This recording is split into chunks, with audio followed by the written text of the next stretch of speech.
안녕하세요. 꼬알여사입니다. 오늘 들려드릴 이야기는 부모님의 사랑에 대해서 생각해 보게 하는 글입니다. 추운 겨울 마음을 따뜻하게 해주는 이철환님의 연탄길에 나오는 이야기입니다. 이 이야기를 듣고 나시면 조금은 마음이 울컥해지실지도 몰라요. 제목은 먼 불빛입니다. 교장 선생님, 한 번만 더 기회를 주세요. 정말 다시는 이런 일이 없도록 하겠습니다. 이 아이도 다신 안 그러겠다고 약속했어요. 현태 이놈아, 어서 와서 교장 선생님께 빌어, 어서. 늦었습니다. 이제 더 이상 어쩔 도리가 없어요. 교장은 고개를 돌린 채 창밖을 바라보고 있었다. 앞길이 구말리 같은 놈이 학교에서 쫓겨나면 갈 데가 어디 있겠습니까? 교장실 바닥에 무릎까지 꿇은 현태 엄마를 두고 교장은 나가버렸다. 현태 아버지가 교감에게 매달렸다. 교감 선생님, 태양만은 거둬주세요. 자식이라곤 저놈 하나밖에 없습니다. 형사 입건되지 않은 것만으로도 천만 다행입니다. 피해 학생 부모가 마음을 돌렸기에 망정이지 벌써 이런 일이 세 번째 아닙니까? 이미 징계위원회에서 결정된 일이니 저희로서도 어쩔 도리가 없어요. 이렇게 할 수밖에 없는 저희를 용서하세요. 형 집행을 기다리는 죄수처럼 현태 아버지는 주눅든 얼굴로 거듭거듭 용서를 빌었다. 하지만 교감마저 머리를 가로저으며 나가버렸다. 현태 아버지는 아무 말 없이 눈물을 흘렸다. 실신한 사람처럼 바닥에 주저앉은 아내를 부축해 그는 쓸쓸한 교정을 걸어 나왔다. 현태 엄마는 그날 이후로 웃음을 잃었다.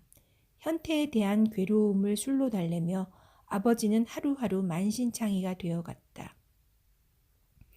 현태는 암울한 집안 분위기를 견디지 못하고 열흘 만에 집을 나와버렸다.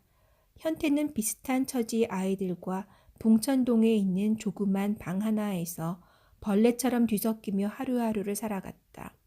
돈이 필요할 때면 남의 물건에 손을 대기도 했고 지나가는 학생들에게 돈을 협박하기도 했다. 어느 날 현태는 또다시 싸움에 휘말렸다. 반년 만에 부모를 다시 만난 건 경찰서에서였다. 피해자의 부모 앞에서 현태 엄마는 무릎을 꿇고 애원했다. 많은 합의금을 주고 현태는 구속을 면할 수 있었다. 현태는 6번째 경찰서에서 풀려났다.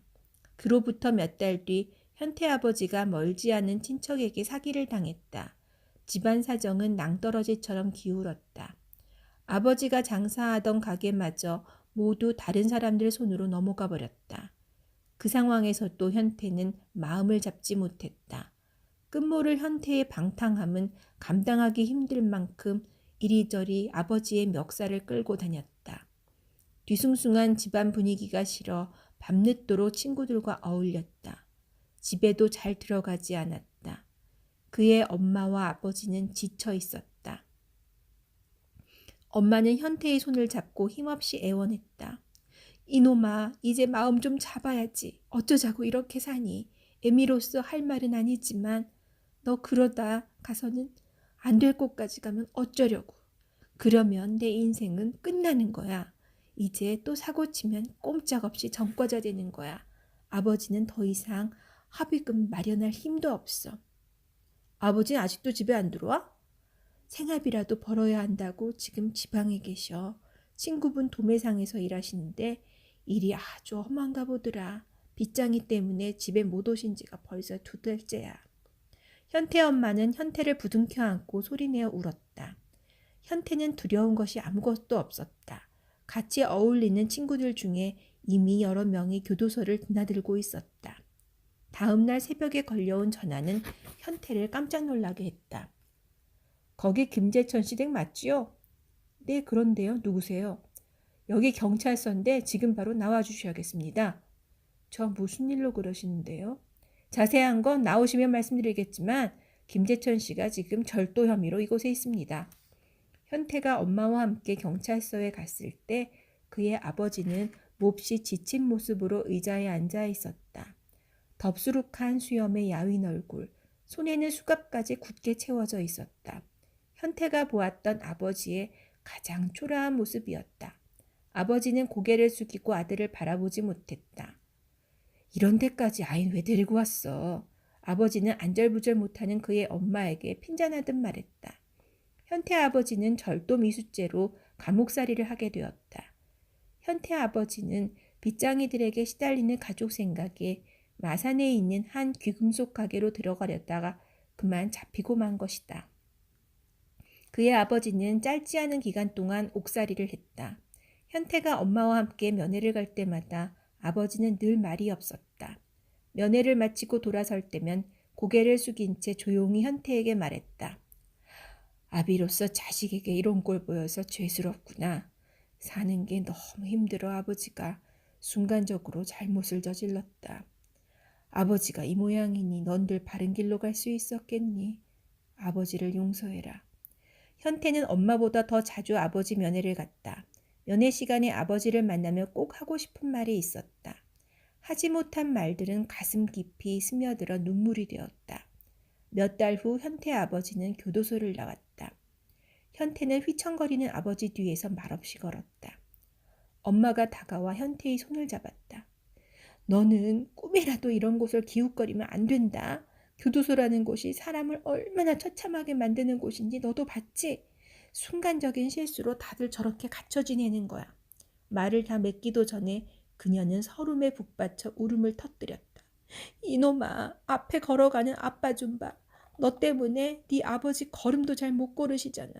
너는 죽었다 깨나도 네 아버지 마음 모를 거다. 현태의 엄마는 길에 서서 손수건으로 눈물을 닦았다. 네 아버진 도둑질 같은 거 하지 않았어. 너 때문에 일부러 그러신 거야. 교도소가 사람 있을 곳이 아니라는 것을 너에게 보여주려고. 생떼 같은 내 놈 거기서 젊은 시절 다 보낼까 봐서. 현태는 믿고 싶지 않았다. 정신이 아득해졌다. 멀리서 걸어가는 아버지의 야윈 어깨 위로 가을 햇살이 힘겹게 내려앉고 있었다. 현태 아버지는 물건을 훔치려고 귀금속 가게에 들어간 게 아니었다. 아들을 교도소에 가지 않게 하려고. 그렇게 해서라도 먼저 교도소로 들어간 거였다. 아버지의 희생으로 현태는 다시 태어날 수 있었다. 현태는 검정고시 학원을 다니며 고등학교 졸업 자격을 얻었다. 1년 뒤에는 인천에 있는 전문대학에 입학하게 되었다. 아버지는 아들을 위해 스스로 어둠이 되었다. 빛을 거부했던 아들의 어둠 속으로 들어가 그의 인생 앞에 불빛 하나를 비춰주었다. 어두운 밤바다와 같은 인생에서 표류할 때마다 두고두고 바라볼 먼 불빛. 아버지, 아버지. 잘 들으셨나요? 저는 이 글을 읽고 나는 어떤 부모인가 잠시 생각해 보았습니다. 아들을 위해서 스스로 어둠이 되어 주셨던 아버지, 빛을 거부했던 아들의 어둠 속으로 들어가 그의 인생 앞에 불빛 하나를 밝혀주었던 아버지. 부모는 아이에게 잘못한 것을 지적하고 시시비비를 가리려는 검사 같은 존재가 아니라 어떤 상황에서도 믿어주고 지지하는 변호사 같은 존재가 되어야 한다고 생각합니다. 자식을 낳는다고 저절로 부모가 되는 것이 아니구나. 천천히 부모가 되어가는 거구나 생각이 들었습니다. 그래서 저는 이렇게 생각합니다. 내 뜻대로 자식이 안 된다고 한탄만 하지 말고 천천히 믿어주면서 저 또한 부모가 되기 위해 노력해야 하는구나. 지금까지 꼬알여사였습니다. 다음에는 두 번째 이야기, 아빠의 눈물로 찾아오겠습니다. 좋아요, 엄지척, 구독은 사랑입니다.